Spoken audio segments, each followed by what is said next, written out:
Good afternoon, garden friends, and welcome to another episode of Small Gardens Big Bang. We are visiting Howard and going to take a walk through his garden. And this is the thing, guys.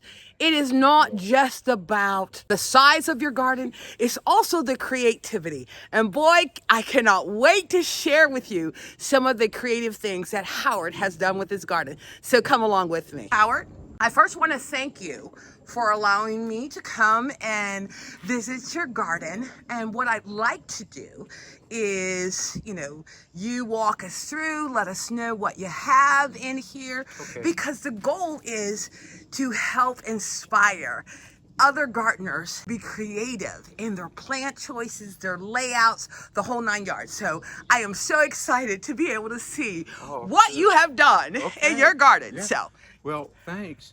And part of creativity is we have success and sometimes we don't.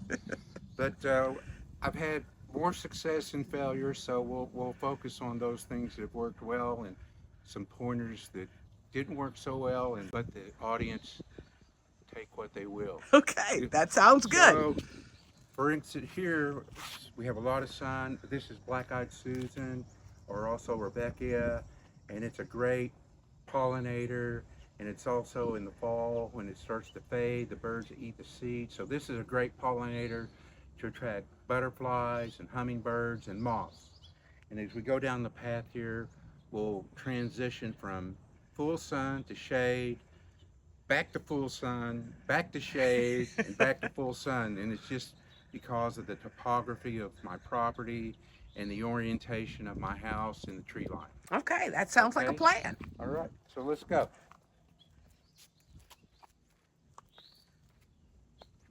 So here this is a transition area right before we get to the shade. So because this gets some good sunlight, I have coneflowers here, which is a good pollinator, native to Georgia. And these are black-eyed. This is another variety of black-eyed Susan or Rebecca. It's slightly different than that variety up there, but this is the last full sun in the front yard before it starts to transition to shade. Okay. And what I try to do is let the environment of the site dictate what I plant. So I don't try to force sun-needing plants in shade, and I don't try to force shade plants in the sun. I try to let the site dictate what I plant. Okay, good. So as we transition into the shaded area, I put this hog fence up, and I have a local native vine. It's called a Carolina jasmine. It's actually the state flower of North Carolina. Okay. And in the spring, it has beautiful, bright yellow flowers. So my vision is that by the end of next summer, it will have worked its way and entirely cover. That'll be beautiful. And that's again, that's a native pollinator. And even though you see a lot of sun now because of the time of day, but when we go on the other side of this arch, it's actually very shady most of the day. Okay. Okay. So as we come into the shade, these are hostas along here. All along this area, this border is just various varieties of hosta.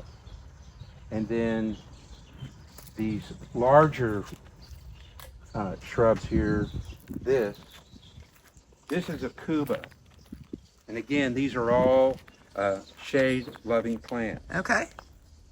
And then here, in between my stepping stones, I'm growing called a juga. Mm-hmm. A juga, and it will fill in. See how thick it is in here? Yeah. So what I've been doing, as you can see, I'm transplanting the ajuga from here and filling in between the pavers. And I'm hoping in a year's time, you'll see nothing but a thicket of ajuga ground cover. Okay. Right? And then this is, you're able to walk on this? Yeah. Okay. Yeah. But I'm hoping that people will walk on the pavers more than Yeah. really. Yeah. But you can you can walk on it. It's a very tolerant plant. Okay. And then this is all shade. And this, again, this is full of, there's a lot of hostas here.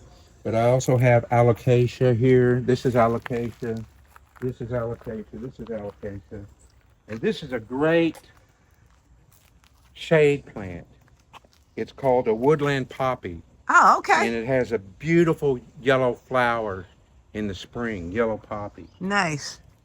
And then I have, these are ferns that I've actually dug up from, I've transferred from the forest area in my back and brought these ferns here. Nice. And this is Solomon seal. Yes, I love Solomon This is seal. Solomon seal. And I've also, to be a little different, I put in just rush. Just rush okay. that grows here in Georgia, right? It's not really, it's more about texture Right. than color. Yeah. And so I have intermittently put rush in there. Nice. And one of my favorite plants that I recently learned about is called painter's palette. Oh, that is beautiful. And I have 4 of them here. I have 3 of them here, painter's palette. And then I also have, this is a trillium, and it will fill in. Oh, that's So nice. I've tried to mix it up, right? So this is really about color and texture. It's not to give you like bright pinks or bright yellows, Yeah. but rather texture. Gotcha. But you will get, I do get some color because it's a little past their prime. But a lot of the hostas have either a white or a lavender flower when they bloom, but most of them have faded. Here's one Right. that's still in bloom. So this hosta, see, it has a purple Oh, flower, yeah. but it's late in the season. And again, Yeah. these were, this was sort of my creation. I wanted to be able to walk through and have a shade garden. And so the Cuba is great if you're trying for like a hedge in your shade garden. A Cuba is beautiful, and this is evergreen. Oh, nice. So the good thing about a Cuba is that it keeps its leaves. It's evergreen. So it when these other herbaceous plants die, you know, they'll lose their leaves and die in the winter. You'll still have a nice border Nice. of a Cuba. Now, as we transition, we come out again into a full sun. So this is full sun. It's because of the time of day, it doesn't look like it, but this is all native pollinators. Okay. This is Stokes aster. This is cardinal flower. This is a coneflower. Some more black-eyed Susan. This is Joe Pie weed. Again, different varieties of coneflowers, white, yellow, and this is great. This is tall verbenum, Oh, okay. and tall verbenum has very nice purple flowers. Again, it's kind of faded because of heat, but hummingbirds love it. We have a lot of goldfinches. Goldfinches love. Oh, yeah, the coneflowers. Coneflowers. So even though the time of day it looks shaded, this gets full sun most of the day. Okay. And then this direction, it transitions downhill and it's very shady. So these are azaleas here, and they faded. But as we transition down, it will become a shade garden again. Okay. All right. These are sunflowers I just threw in here, and they've done great. And again, the goldfinches, they love the seeds of these are just your normal sunflowers you buy at the big box store, and I just threw them in this container and they've taken off. Nice. Right. All this broken concrete, we had the driveway replaced a few years ago. And so I saved some pieces to make my stepping stones. Oh, nice. And you know, Howard, that's the thing is, you know, being able to share with people how to be resourceful within your garden, that will end up giving it character, the textures, and the layers. Yeah. And then you're recycling. Exactly. I'll show you some more recycling. So this hook, this hook, and this hook, I found someone was throwing away. I was driving by and it was trash day and they were all rusted. And I took them and polished them up and painted them, and now we use them for our suet for our birds. Okay. But these were all, as you said, recycled. So I'm a big believer in recycling when I can. There's one other native plant I wanted to mention. It's not flowering now, but this is a coral honeysuckle. Oh, wow. Coral honeysuckle is native to Georgia, whereas Japanese honeysuckle is not. And this has beautiful red and yellow flowers. I'll send you a photo so you can put it together with nice. And in the summer, this is absolutely beautiful. If someone's thinking about, well, do I want Japanese honeysuckle or native honeysuckle? I would suggest that if you want to try to help the local species, be it pollinators or birds, that you choose coral honeysuckle or the jasmine, Carolina jasmine that we mentioned earlier. Right. So Carolina jasmine and coral honeysuckle are both native to Georgia and, well, most of the southeast, and it's a much better choice than Japanese honeysuckle. Okay. Everything is just so beautiful and just blends in nicely So we'll with nature. We'll walk this way.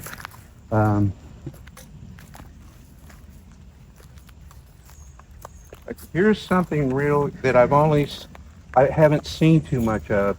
It's kind of crazy, but it's native, but it's very aggressive. This is my rain garden. So this is a natural flow of the water that drains through the property. So when we have a heavy rain, the rain comes down through here and it flows through here. Nice. And then I have a catch basin here.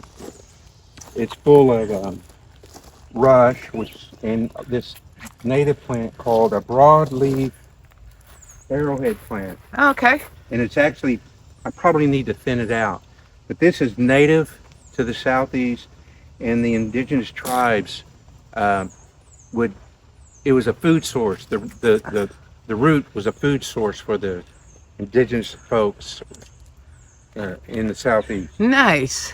And all these irises, and these are irises I've rescued from construction sites. This will bloom soon. This is a swamp sunflower. Oh. And swamp sunflower can get 6 to 8 feet tall. And so I have these again that I've rescued Okay. from different places. So if we walk this way towards my gravel garden,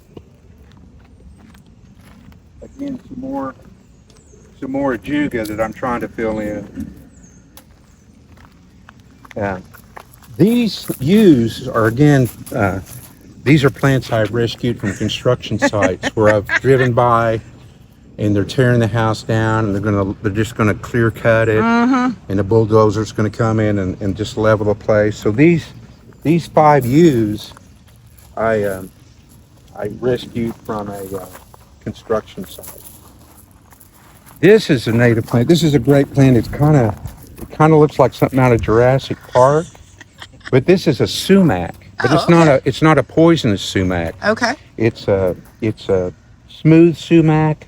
There's another variety called staghorn sumac, and the reason I like it is because it kind of looks Jurassic as it gets bigger, but it's a host plant for several local butterflies. Their larvae feed on it. So not only I try to think of not only pollinators to give them food, such as your salvias and things like that, but also for the caterpillars, the larvae. So this is great. Okay. Nice. And What's that area over here? where? Oh, this is this berry again. This is a native azalea. This isn't like the azaleas you'll typically see at the box stores that are small and compact. So this is a native azalea, and this one has beautiful sort of reddish flowers in the summer. I love this. And I have another one over here that has orange. So I have two native azaleas. This one here, it has sort of a reddish flower. And then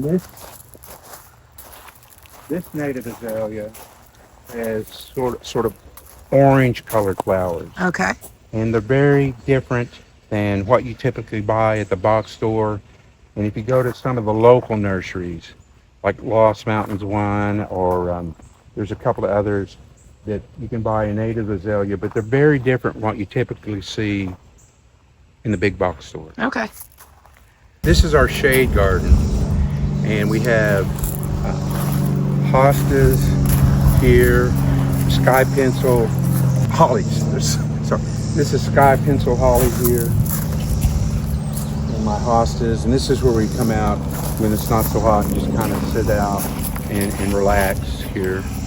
And just look at typically we look up the way towards that direction where the gardens sort of go uphill. That was, we terraced it because it was a challenge for erosion. So we terraced it there. Definitely a nice focal point Yeah. in the garden. Yeah. So, and again, these two stands are another example of I got somebody tossed to the side of the curb for the garbage folks to take, and I saw them and turned around and picked them up.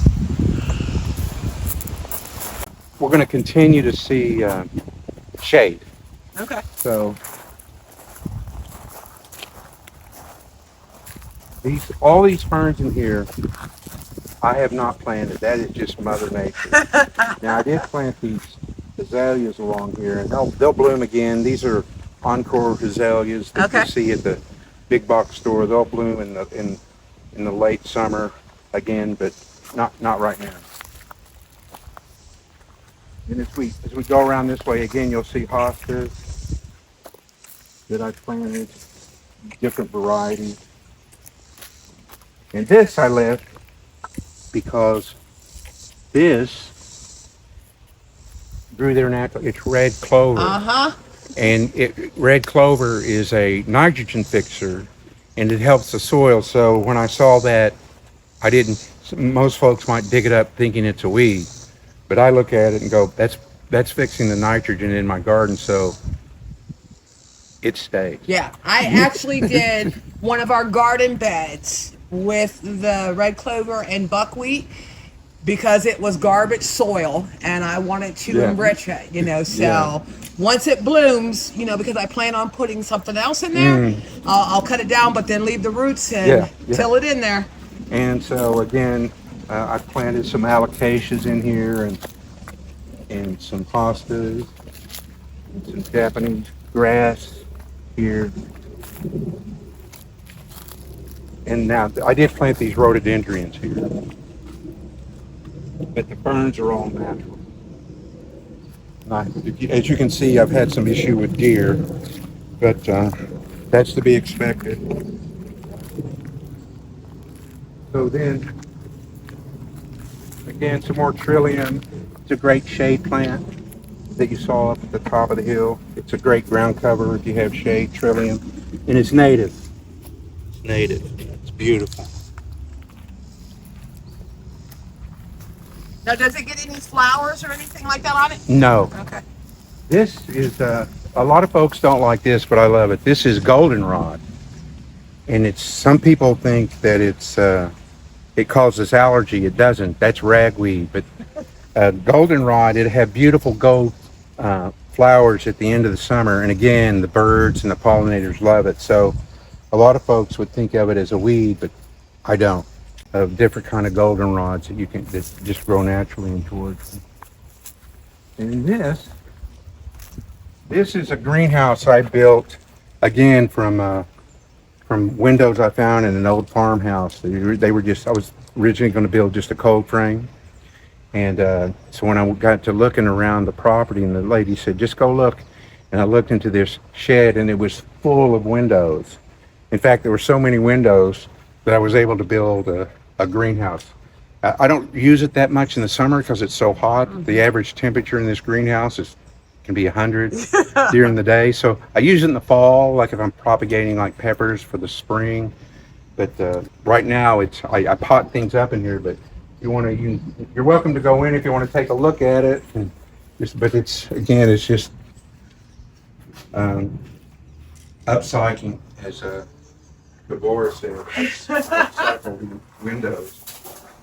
You know, and this is the thing, you know, even with, you know, you doing the greenhouse, you know, it gives, you know, your garden area character, because I love the stained glass. This stained glass, my wife and I have had for 40 years. we bought it at a garage sale. I go, I don't know what we're going to do with it. But 40 years later, when I was finishing up the greenhouse, I had this space, and I go, I don't have a window that fits. Yeah. And then I go, wait a minute. I went up into the attic and pulled this out, and I go, that'll fit in the greenhouse. Yeah. So nice. So that's an old. That's yeah. not. Oh yes. Oh that's yes. not one you buy, or it's not a reproduction. Yep. So again, this is a full sun pollinator garden. And so I'm growing some banana peppers here. And again, this is Carolina jasmine. What you saw up there that I'm trying to grow on the arch. This is Carolina jasmine. You missed the peak in this early spring. It has beautiful, bright yellow flowers. Nice. And as I said, it's the state flower of North Carolina. And then I have pollinators. I have coneflowers. This one's great. This is butterfly milkweed. And butterfly milkweed is important for monarch butterflies. Right. So butterfly milkweed is not only a food source for monarch butterfly, but the larvae. Yep. And so I was kind of depressed because I only had this one early in the season. But as I started to weed my garden, which I'm still doing, all of a sudden, butterfly milkweed. Nice. Butterfly milkweed. It's all over the place because I had these. When we go back up, I'll show you. They have these pods, and when they burst open, the seeds will just spread. So next year, I'm going to have great patch of butterfly milkweed. And then I said, the monarch butterflies, they just love it. But a lot of this is repetitive of what you saw up there with pollinators. This is coreopsis, and I have this is a cardinal flower. Cardinal flower is native to Georgia, and I have a beautiful bright red flower in about 30 days. More coreopsis. This spring we had a bluebird living here, and we had some babies. So I'm trying to grow some flowers, some fauna around it. So this is cardinal flower. This is some more Joe Pye weed, and this is some more coreopsis. One thing that's new that I didn't plant is ironweed. It has a beautiful ironweed. Again, it's a great pollinator. And this, I have no idea where it came from, but I said, I'm not sure what that is. So I used my plant ID app, and it said like 97% chance that it's iron weed, and it has a beautiful purple flower. And this is some more black-eyed Susan. This is a clematis, and it'll have a white flower late in the season. Oh, nice. And then just a spattering of pollinators, bee balm, coneflowers, speedwell, salvia. This is another nitrogen fixer. This is a comfrey. And comfrey, like red clover, is a nitrogen fixer. Okay. So even though it's kind of ugly, I keep it because it's nitrogen fixer. And this is some more swamp sunflower. This will get 8 feet tall. Oh, wow. That's between 6 and 8 feet, and it has a beautiful yellow flower on it. And so I'm not sure what else you'd like to see. And so you got your sunflowers lined up that pathway? Yeah, so this I thinned out, so my pollinator garden up there, all these black-eyed Susan is from thinning out that patch there. And I'm hoping that it will fill in and it'll make a more definitive path to the bird bath up there. Nice. Nice. And these are azaleas here that, again, these are box tour azaleas. Encore, they'll bloom in the late summer again. So 3 years ago, if you take a panorama and you look this way, 3 years ago, this was mostly Chinese privets. Just no grass and Chinese privets. Wow. So this is a little over 3 years work. But what I try to do is focus on native plants where I can, and I try to let the site dictate what I plant. So if it's shade, it gets shade. If it's full sun, full sun. And most of my azaleas are in shade. Okay. I don't think I have any azaleas in full sun. And all right, Howard, I cannot thank you enough you're welcome. For you being willing to share your garden with my viewers. And like I said, this is about being able to inspire, give ideas on plants that work well together, whether it's full shut or shade. You have done a fantastic job with your property, especially with you saying it was covered in pivot. And I would just say to everyone, it takes patience. So as gardeners, we really have 3 things. First year it sleeps, the second year it creeps, and the third year it leaps.